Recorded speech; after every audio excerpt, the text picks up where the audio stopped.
Hello everyone, আমি প্রিয়াঙ্কা দে taro teacher. আজকে যে টপিকটা নিয়ে কথা বলবো সেটা হচ্ছে অধিকার। কারণ আমাদের সবারই একটা আলাদা আলাদা অধিকার আছে, সেই অধিকারের বাইরে কিন্তু আমরা যেতে পারি না। অধিকারের বাইরে যাওয়াটা উচিতও না, অধিকারের বাইরে গেলে সেটা কিন্তু আমাদের জন্য ঠিক হয় না। কারণ ঠাকুরেরও কিন্তু একটা রুলস রেগুলেশন নিজের জন্যও আছে। সে যে শুধুমাত্র মানুষের জন্য রুলস রেগুলেশন বানিয়েছে তা কিন্তু না, তার নিজেরও একটা রুলস রেগুলেশন আছে, আর সেটা সে খুব ভালো মতো সেটাকে ফলো করে।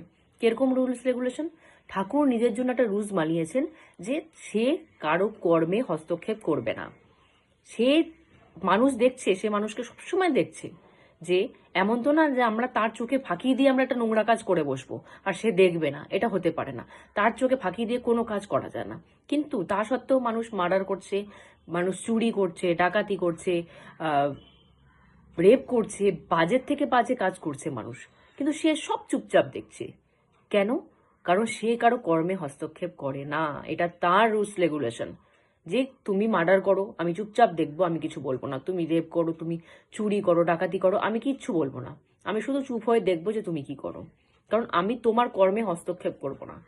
যে যার কর্ম তোমরা করো, কিন্তু ফলটাও কিন্তু তোমাদের সেইভাবেই ভুগতে হবে। কর্ম যেরকম করবা, ফলও তোমরা সেরকম ভুগবা। সুতরাং ঠাকুর কিন্তু কারো কর্মে হস্তক্ষেপ করে না।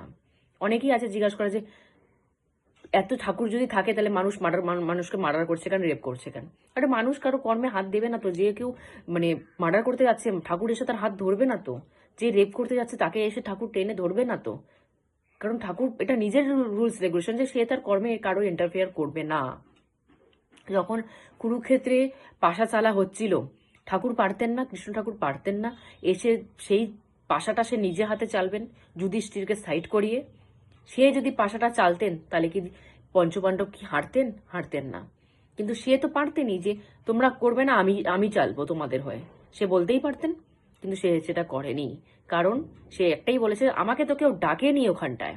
পরে যখন দ্রৌপদী তাকে বলেছে যে আপনি এসে সেই খেলাটা খেলতেন, তখন সে দ্রৌপদীকে বলেছেন, আমাকে তো কেউ ডাকেনি, তোমার 5জন স্বামী আমাকে ডাকেনি, আমি কি করে আসবো? আমাকে কেউ ডাকলে না আমি আসতাম।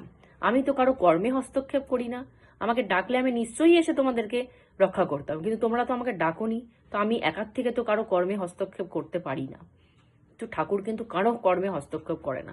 তো সেরকমই ঠাকুরও চায় যে আমরা তার কর্মে হস্তক্ষেপ করব না।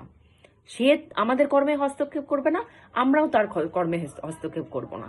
যেরকম এই যে মানুষ টাকা টাকা টাকা টাকা, মানুষের মোস্ট প্রায়োরিটি জিনিসই হচ্ছে টাকা। টাকা টাকা টাকা টাকা করে। আচ্ছা, আমরা টাকা টাকা করলেই কি উপর থেকে টাকা আমাদের হাতে এসে পড়বে? পড়বে না কিন্তু। তার যতটুকু দেওয়ার সে ততটুকুই দেবে। তার এইটুকু দেওয়ার হলে তো এইটুকু থেকে তার এত দেওয়ার হলে সে এতই দিবে। সুতরাং আমরা চাইলেই যে সে উপর থেকে দিয়ে দিবে, বৃষ্টি হয়ে যাবে, তা কিন্তু হবে না। তো সুতরাং ঠাকুর বলছে তোমরা তোমাদের কর্মে ফোকাস করো। তোমাদের কাজ হচ্ছে কর্ম করা। টাকা কতটুকু দেব সেটা আমার কর্ম। তোমরা যদি সে আমার কর্মে হস্তক্ষেপ করো তাহলে তো সেটা মুশকিল। তোমরা যদি সারাদিন আমাকে এটাই বলো টাকা দাও টাকা দাও টাকা দাও, তোমরা তার মানে আমার কর্মে হস্তক্ষেপ করে দিচ্ছ। টাকা দেওয়াটা কতটা দেব, টাকা মানে হচ্ছে ফল। ফল আমি কতটা দেব সেটা আমি বুঝবো, সেটা আমার কর্ম। তোমার কর্ম হচ্ছে কর্ম করা। তুমি শুধু কর্মে ফোকাস রাখো, তুমি ফলে ফোকাস রাখবে না। তুমি আমার কর্মে ফোকাস রাখবে না, তুমি তোমার কর্মে ফোকাস রাখো।